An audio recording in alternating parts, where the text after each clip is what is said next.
Good morning, everybody. This is Greg Wadley with CTC and Associates. I'm the ClearRoads Research Administrator, and today we are here to view the final project webinar for the project, the ClearRoads Project Emergency Operations Methodology for Extreme Winter Storm Events. Every project that ClearRoads completes near the end of the project cycle, we do conduct a webinar which is recorded and will be posted on the public-facing project page on the ClearRoads website within about a week after the completion of the webinar. One housekeeping item is that we will be muting all parties on the line, except for the presenter, of course. And so what I ask you to do is to submit any questions or comments you might have in the chat box. I will also put a message in there to everybody to remind them of that for people who join a little bit after this, the beginning of the meeting. So with that, I'm going to turn this over to the principal investigator for this project, who is Jim Sullivan from the University of Vermont. Jim, it's all yours. Thanks, Greg. Thanks to all of you for joining us. Looks like we've got about 16. And thanks to all the advisory committee members for this project who have helped out along the way. I don't have a very long presentation. We should get through it in 30 minutes or less, and then I think we'll have plenty of time for questions for you all. So, but I'm going to kind of broadly summarize what we did in the project, and then I'll leave some opportunity for questions afterwards. For this project, we had 5 tasks. The general idea was to approach getting a better understanding of what's out there in terms of best practices and lessons learned, and what people are doing in terms of planning for emergencies involving extreme winter storms. And the approach that we decided to take was kind of an interview-based case study approach, because we didn't expect that there would be a lot of information that we could just uncover with a straightforward literature search. So so the follow-up interviews were critical to this project. So we started off, we actually reversed the order of task 1 and 2, and started with the survey. And the point of the survey, many of you maybe had responded to it or have seen it. And the point of the survey was to kind of help give us a little bit of a head start on the literature search, give us a little bit of a boost. We wanted to find out what plans are actually out there, what states are doing right now in terms of planning for extreme winter storms and emergencies. And so we thought the best way would be to start with the survey and then help the survey point us to some of the plans that were out there and some of the states that were pretty active in this area, and then opening up a more general literature search on top of that. So we initiated the survey first, followed it up with our literature search, which was really reviews of whatever plans and any planning literature that was out there. And our scope was pretty broad. We really were including states, municipalities, MPOs, anyone that we could reach through the AASHTO Snow and Ice Listserv or through our ClearRoads membership.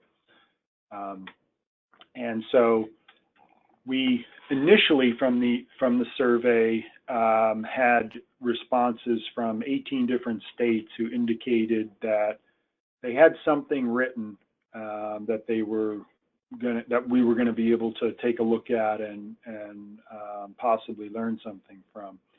I'll just mention that what we really wanted to get was a pretty decent response from not only our state DOTs, but also from other other levels of agencies, municipalities, MPOs, and maybe even state divisions of emergency management. So to get the sort of emergency manager perspective on things. So we kind of really tried to push to get responses from folks other than state DOTs, but in the end, that was really the main majority of our responses, and all of our eventual interviewees for the project ended up being state DOTs. So I think that probably indicated two things. One was that most of the planning and the comprehensive thinking about this topic is being done by the state DOTs, as well as the fact that I think we had a little bit of indication that the folks on the emergency management side in the different states are a little hesitant to kind of get out there and share information. They seemed a little more cautious about that, and so getting to a point where we were going to interview someone from a state division of emergency management or Homeland Security was a pretty daunting task. But we got a pretty healthy response, as you can see here, from throughout the country, from states that indicated to us that, yeah, they've got something written that we can review. And then from those survey respondents, we kind of followed up and said, okay, well, can you send us stuff, or can you point us to it, or what have you got that we can use to initiate this literature search? And we got quite a few documents from a variety of our respondents. There were some, who indicated that they had something, and in some cases it was a more general emergency response plan that didn't really specifically address winter storms. And in another case, it was just a very, very brief mention of winter storms, possibly within a larger response plan. That was really the review was pretty negligible in terms of effort and summary, but some pretty meaty stuff from these respondents listed here, and quite a bit to start us off. And then, of course, we also supplemented that with just kind of looking out there and in the way we normally do a literature search, and trying to find out what we could find in a more open forum. And it was a good thing, because we ended up, two of our interviewees came from the open literature search. So both Georgia and Michigan had pretty comprehensive plans that show that they had been doing a lot of thinking about this topic, and so we were happy about that. And in the case of New York and New Jersey, we had good response plans that we were pointed to by our DOT folks, and then we found additional hazard mitigation planning type plans that had some good information about extreme winter storms that we could kind of supplement our review with. So we got some additional literature from the open search and included that as well. So from the follow-ups with the 18 respondents who said they had written plans, and then from our reviews of the plans, we kind of narrowed down to a shorter list of folks who seemed like they had really done a lot of thinking and planning around this topic, and had gotten to the point where they were really putting things down on paper, and were learning some lessons and updating their plans, and really thinking it through. And that's this list here of 6 states that we followed up with and conducted more in-depth interviews to round out our case study process. We also intended to contact both Texas and New Jersey, and weren't able to line up an interview with those folks.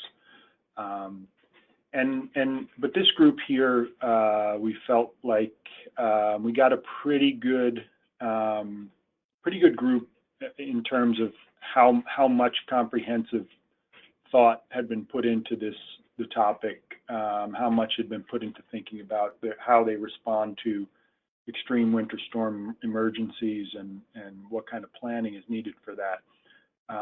And a really nice spread throughout the country. We had both South Dakota and Colorado with, whose experience with extreme winter storms is as we learned, dramatically different from folks in, say, Pennsylvania and New York.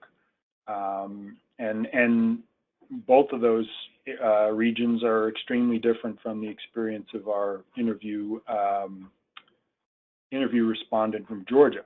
So we got a neat sort of spread of just geographic spread, but also how that led to some interesting and unique experiences with preparing for winter storms based on that regionality. So we also included we talked to Denise Marco of the I-95 Corridor Coalition, because we wanted to get the perspective of how the various state coalitions might function to support emergency planning for winter storms. And so we added a more informal interview process with Denise at the I-95 Corridor Coalition to talk about some of the ways that the coalitions might also play a role, and I'll talk about that a little later. So for each of the interviews, we had two basic sets of questions. The first set was really kind of following up. So you recall most of these were folks who had responded to our initial survey, and we asked for information in the initial survey about, do you have a plan, what's included in the plan, and where does the plan sit, and things like that. And so we wanted to follow up on some of the information that we could see in the survey, but wasn't really, the survey really wasn't a forum where we could really understand all the information that the respondent had to share. So we were really following up to that initial survey. And then you'll recall for both Georgia and Michigan, they had never taken the original survey because we only found those two interviewees in the open literature search. So for those two states, the first part of the interview was really kind of doing the survey. So we kind of went through some of the questions that were in the survey and started the interview off with those questions. And then for all of our respondents, we followed that with a kind of a standardized set of questions that we designed around the traditional case study process. And the process includes defining what the issue is, formally analyzing any case data or any of the background on the topic, thinking about what alternatives you have going forward, and then kind of getting to the point where you narrow down to a solution. And so we kind of designed some specific interview questions that molded the case study process to what we were looking for here. The final part of the case study process, of course, is to make recommendations. We had an additional task for this project, Task 4, that was aimed at making recommendations. So we kind of thought of that final part of the case study process as coming up in our Task 4. And the recommendations ended up getting kind of incorporated into the final reporting and best practices documentation that we did. And then, of course, for the I-95 Corridor Coalition, the questions were different because we were really there trying to more informally understand, like, what does a coalition do? What does the I-95 coalition do to support winter storm planning? and what could it do? Is there more that it could do, and what type of a role could it play to help its member states plan for extreme winter storms? And I'll also note just briefly that go back to the list here of our interviewees, that the interview approach and the case study approach it was particularly useful in this case, and I think that was one of the lessons we learned in general about this type of project, is that we quickly got to the point where there's a very limited amount of documented plans for emergency planning for extreme winter storm events. So things got narrowed down pretty quickly, and I would say it's even a subset of these states where there's really a lot for other folks to learn. So the scope, the way the scope of the project played out, as things got really pretty narrowed down, and we could start to see, wow, there's a few states here that have really thought about this, and there's a lot of documentation, and they've got a lot of processes in place. And so, number one, it was a very manageable group to conduct interviews with. It wasn't like we had, 30 states that we had to kind of think about and pick and choose who we would interview. It was a pretty small group. There weren't a lot of states that we passed up who had done a lot, and the ones who had done a lot were very willing to talk to us. So, but in addition to that, we learned a lot in the interviews. So I think the interview-based case study approach was particularly well suited to this project, and I think that would be one of the lessons for certainly for us, and hopefully for Clear-Roads moving forward, is that when we think it's a topic like this that is not well established and well explored out in amongst our members and others, this interview-based approach is really effective and was very revealing and informative for us. So I'm not going to go in detail through the report. Contains what I think is a good kind of a balance between the actual transcripts of our interviews, which is not what we have there, but more of a summary, a kind of a question and answer summary of the interviews that were conducted. And there's a lot of great information in there. And then we kind of boiled down a lot of the information we gathered from the reviewing the plans in the literature search, and then from following up and conducting the interviews, to come up with a kind of set of recommended best practices. And the best practices were things that kind of kept, popping up in the interviews. They were things that were interviewees kind of pressed and said, this is very important. This is, something that we learned we had to do, and so they all felt, and we'd hear it from multiple states and multiple interviewees that this is something you got to really think about. So these recommended best practices kind of emerged organically through the literature search and the interview process. So and they kind of fell into two general categories. The first one was just how is it's in most cases a state office of emergency management that's within the DOT. How is that group of individuals, or in some cases that one person, organized, and what do they do to carry out their role? So that was kind of an important initial recommended practice was that that there needs to be a person in that role, and in some cases it's not even a full-time. It's a single person, and it's not even a full-time person. In many cases, though, it's a full-time person, and in some cases it's several people. But having that Office of Emergency Management within the DOT is an important and critical step to this type of planning. And then a lot of the other aspects of communicating both within the DOT, between the DOT and folks like state police and the state Division of Emergency Management, and then also communicating with the public and how all of that organization and communication can be enhanced by better data sources from systems like ARWIS systems and AVL for asset tracking.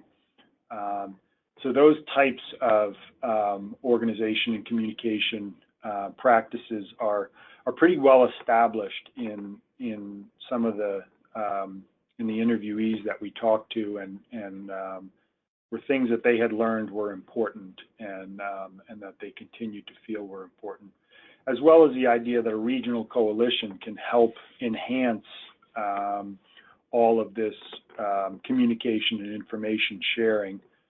There are parts of the country, I know here in New England, we have multi-state collaboratives for pooling and sharing our ARWIS data.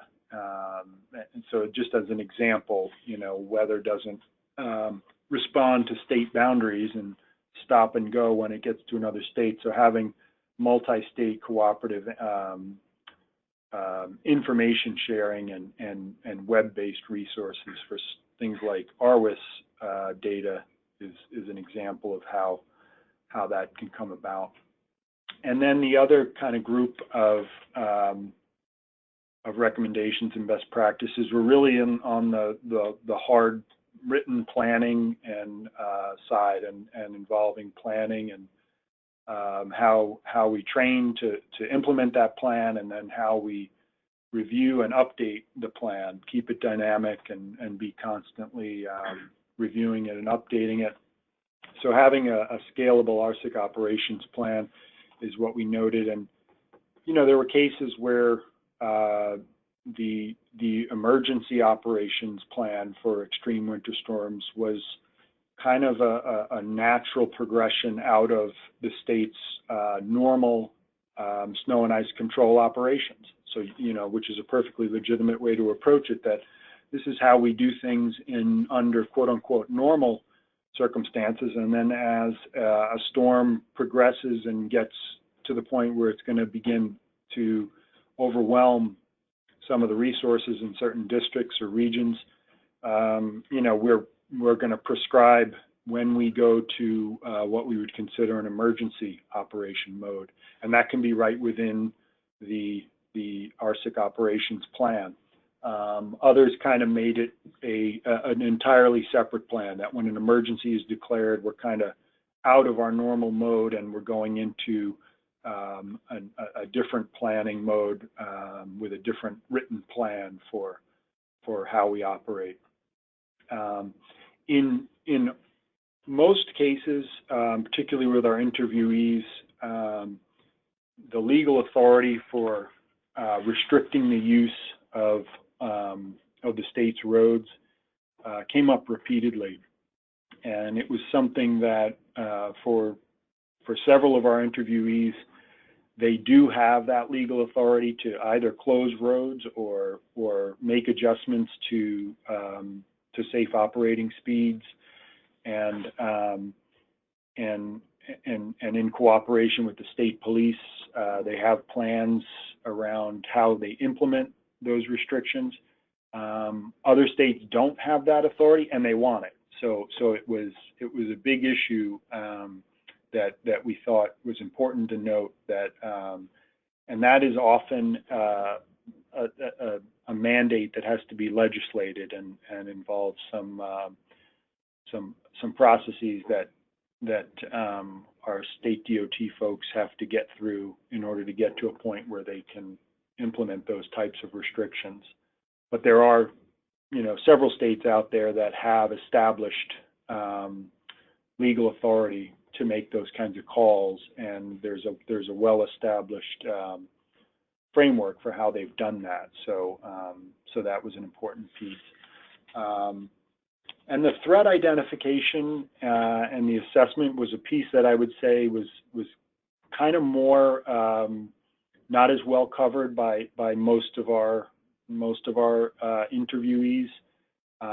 There's good information out there, but usually it's on the emergency management side where they think a lot about hazards and threats, and what that really means is, you know, we're talking about what's the history of winter storms. You know, it may be thought of as kind of common knowledge that in a place like New York State, for example, you know, it's our northern, you know, counties up in the Syracuse and Rochester area that, you know, get all the snow, and it's a lot less frequent down in the southern parts of the New York City and Long Island area. But, you know, that's something that's good to get down formally on a map and kind of start thinking about risk and where is the risk higher and where is it lower, and also thinking about, you know, the times of the year when those risks are higher and lower. There's certainly places I know, at least in the New England area, where storms are more likely in certain months, certain types of storms, whether it be heavier snow or different types of conditions. And so documenting both, you know, month to month and through space where those threats are and you know, might allow you to kind of narrow down when you're in sort of a high risk, you know, kind of a code red mode, thinking about the possibility for an emergency winter storm event. So that's really what the threat identification and assessment is about, is documenting the history of what's happened with extreme winter storms and where they've caused the most damage and when those damages have occurred, as well as kind of keeping the plan fresh, making sure it's reviewed and updated, and making sure that as you have turnover of your staff, not only in your Office of Emergency Management, but down through your districts, that those staff are trained. And for many of these, many of the interviewees spoke about the ICS incident command structure training that they have mandated and has proliferated through their agency as an important piece of that formalized training. So we also have, I felt it was important to provide in the final report for the project an actual sort of real examples. I think one of the more useful pieces I hope that will come out of this is in the final report, seeing who our interviewees were and being able to see what some of the things were that was talked about might give other states and other folks who want to develop these kinds of plans an actual point of contact where that they could follow up and say, you know, and get some help in how they think through it. But I also wanted to actually pull in some of the actual good examples that we found in some of those other written reports. Some of these were some of our interviewees, and some were others that we found really good, solid information in some of the written reports that kind of attested to the fact that this stuff is really done. I mean, I think in some sense, when you're thinking about, gosh, you know, does it make sense to have a standard operating procedure for a conference call? And well, you know, you get a hard example right in the appendices that's done, and it's been in place for years, and it's something that is very effective. And so you get to see some of these real examples of the things that are talked about as recommended best practices in the appendices of the final report. So some concluding observations. This is kind of not really in the area of like what were best practices, but just some observations that we made based on the whole process of conducting the interviews and taking this case study approach. that I think are interesting and might be helpful for folks as they think about going forward with establishing some more formalized planning processes for extreme winter storms and emergencies. We kind of saw this this difference in our different interviewees between what I was thinking of as a bottom-up approach or a top-down approach. There were some of our interviewees talked about how it was important to them that there was really centralized statewide mission and planning, and that folks in the individual districts and regions were all operating under a more central framework.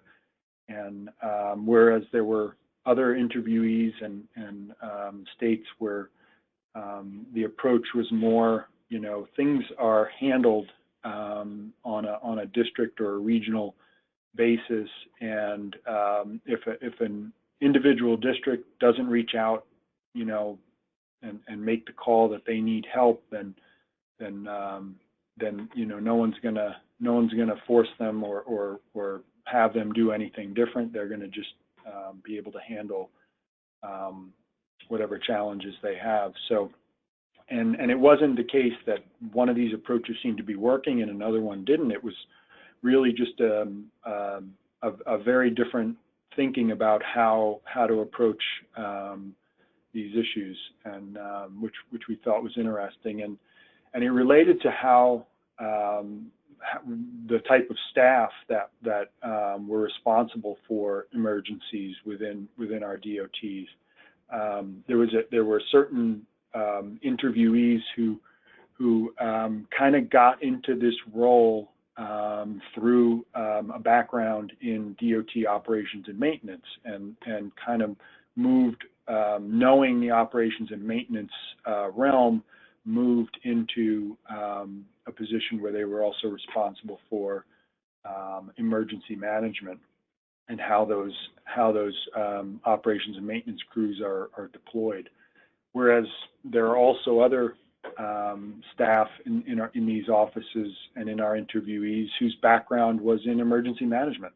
They really didn't have a long background in transportation at a DOT at all, but they were working at a DOT now, but had come over from, in most cases, the state's Division of Emergency Management. So that was interesting, and it tended to be the folks with the background in emergency operations who thought more in a top-down way, and the folks with the background in DOT operations and maintenance who thought more in a bottom-up way, which I thought was interesting, because I think in a lot of states we're not only talking about establishing and coming up with some kinds of written plans or written procedures that hopefully these best practices will help you with, but in many cases, folks are going to be staffing these positions for the first time. I know here in Vermont, our state DOT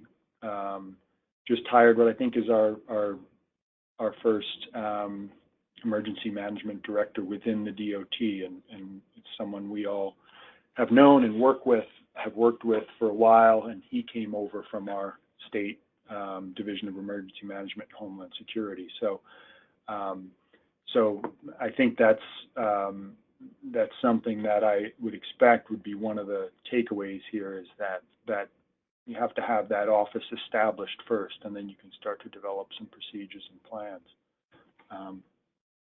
So with that, I will open it up to questions. All right, thanks, Jim. Let's see here. We have one question from Tom Renninger up in Alaska. And he says, I thought I had heard something about ICS. Did the researchers get a feel for what ICS courses, get a feel of what ICS courses that most states put their folks through for emergency operations? I don't want to misspeak in that sense. I think I know that in Pennsylvania, that John talked about regarding the ICS training pretty valuable, and how they were starting to implement the ICS training with DOT staff, which sounded like an exciting development. But I think I would misspeak if I quoted that everyone does the 100 level or the 200 level, or what that, I don't know, maybe John can, I don't know if John can follow up on that, but it might be good to follow up with John from Pennsylvania. Yeah, I'm actually trying to unmute John, but I think it just sent him in a way to log in. But for now, there's more information in the report too. I would check the report, and I think that some of that information might be in there, but I don't know it offhand. For now, though, until if John is able to join us, that'd be great. But if not, we're just going to go ahead and keep moving forward. We do have another question from Clay Adams from Kansas. He asks, are there copies of plans from the states that you interviewed? Yes, they're all available, and they're some of them are not freely available online, but we provide the exhaustive kind of reference information in the report, and I wouldn't think that any of our interviewees or any of our best examples would be at all hesitant to share those with you. I can't speak for them, but they weren't hesitant to share them with me, and they weren't hesitant to share their interview content either. So I think it's, the point is to share as much of the written information as we can, so that other folks can start getting along and learn from what these states have done.